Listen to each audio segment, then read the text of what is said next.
我还以为你喜欢有话直说。就算如此，我也不是一个一点眼色都没有的人呢。从见面起你就绷着个脸，似乎心情很不好。虽然你搭拢的尾巴已经证明了这一点，所以你这是在戒备我，还是刚跟人吵了一架？哼，你猜错了，我的尾巴只是个装饰，它说明不了任何事情，而且我也没有跟人吵架。哦，那就是在戒备我咯。没关系，我姐姐说过，出门在外的确得多留个心眼儿。我没有戒备你的必要，不过我确实很好奇，为什么你着急找利托斯特？你跟他有仇吗？有仇算不上，我只是着急调查姐姐的事情。她参加了上届的时数战争后再也没有音讯，有人说她死在了擂台，也有人说她去了瑞木。哼，好好的大活人怎么连下落都成了猜测？这破时数战争的主办方必须给我一个说法。你的姐姐也参加了时数战争？是啊。哼，只有她这样喜欢多管闲事，自作多情，跟我一点也不像的讨厌鬼，才会不自量力跑去那种危险的比赛。哦，前面好像有什么动静，去看看。你和你姐姐应该挺像的。怎么可能？爱哭鬼就知道哭，你将来连预选赛都进不去，还想成为骑士？做梦！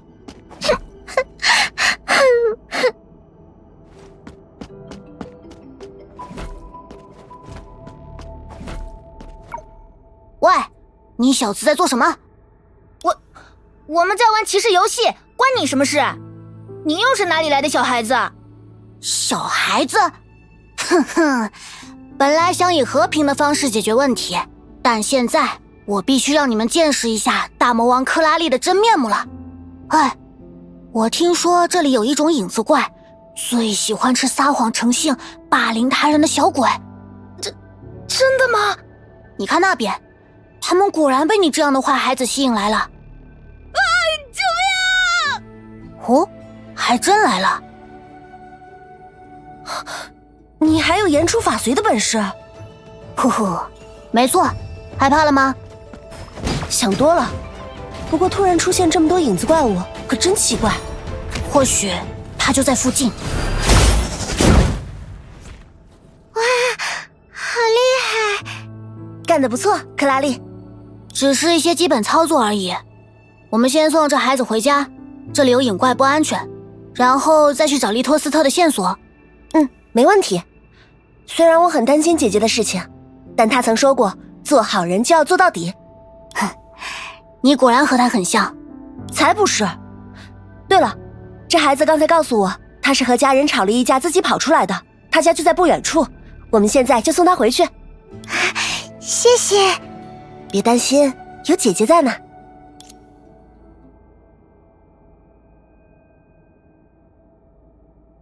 已经没事了，快回家吧，家人还在等着你。就算吵架也不要到处乱跑，会让他们担心的。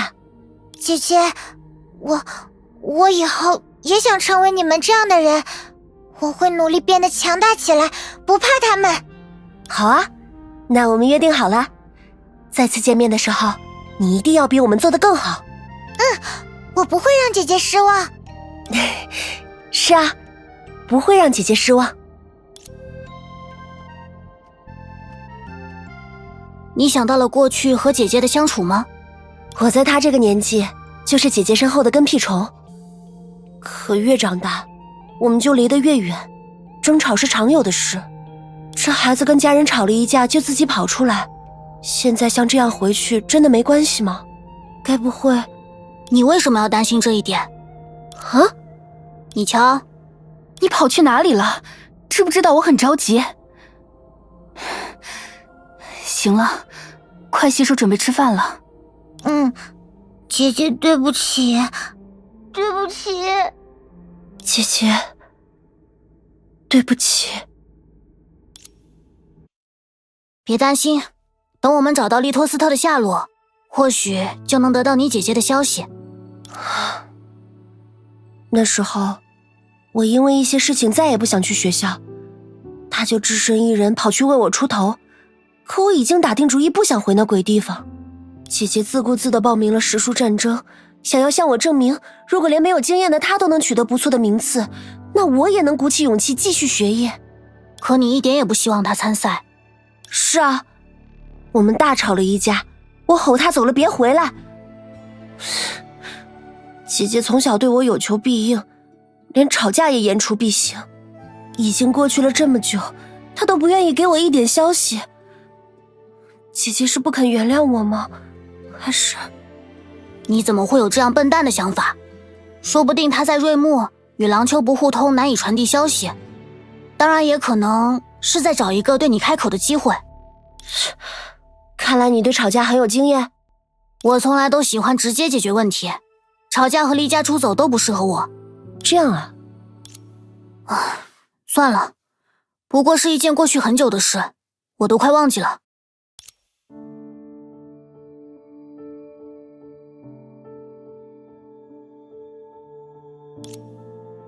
为什么不同意？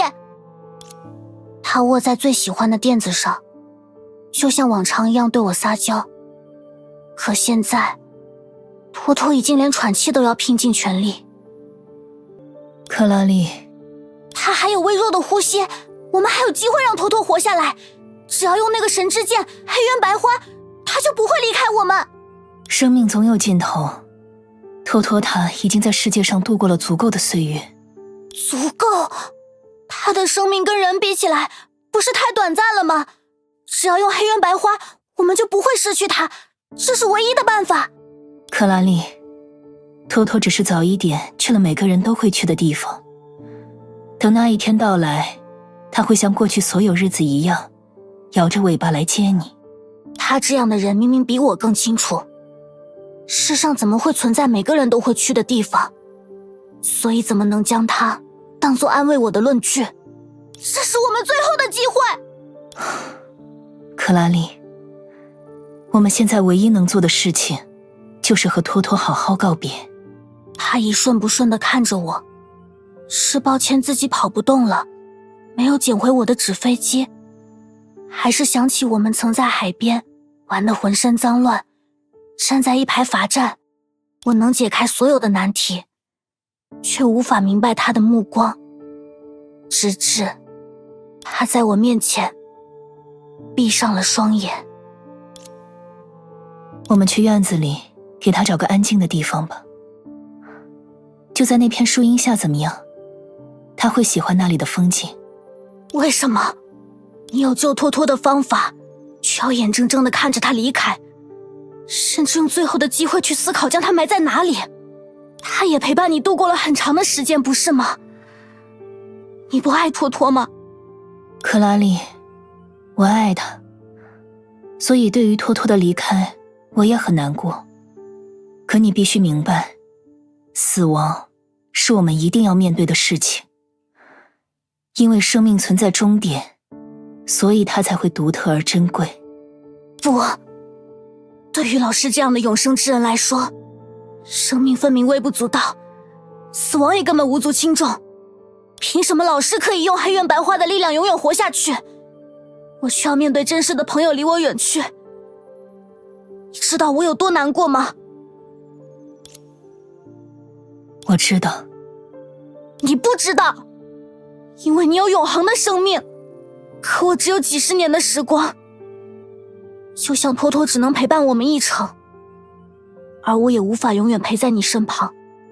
的确。所以如果有一天是我倒在病榻上，你也不会救我，对不对？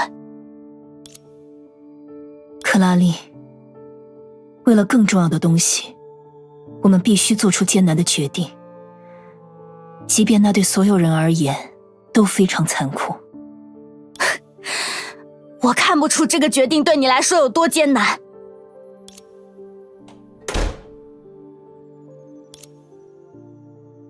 那后来呢？你们和好了吗？不告诉你。喂喂，什么呀？明明我最好奇的就是这部分了。因为家人之间根本不需要一个名为和好的仪式，一起吃顿晚饭，看一场电影，都不必多说什么，很快就像平日里一样了。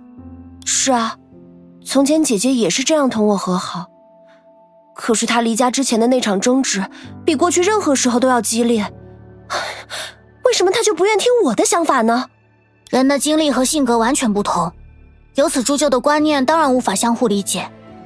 因为血缘或者机缘，不得不生活在同一屋檐下的家人，自然有数不清的争吵。可正因为有了生活在一起的默契，家人之间才拥有永远不会改变的东西。啊，是什么？既然吵上800个回合还放心不下你姐姐，你不是已经知道答案了吗？是啊，我希望姐姐好好的，她一定也如此想着我，这就足够了。那样可笑的争吵，就让她赶紧过去吧。没错，前面就是喜剧演员所说的位置了。希望他比琥珀街的那位大师靠谱点，好让我们快点找到利托斯特。哦，所以你和你的老师是怎么和好的？这么多问题，你果然很适合当科研人员，还是快点回去继续学业吧。你这家伙跟我姐姐一样难搞啊！哼哼。哦，你回来了。晚饭在微波炉里，我找了一部你喜欢的电影，热好了就端过来吃。今天在训练场遇到了什么有趣的事吗？我以为你不会问。我的目光落在相框里，那是幼时和托托的合照。比起照片上的自己，我好像长大了不少。你知道我每天都会问。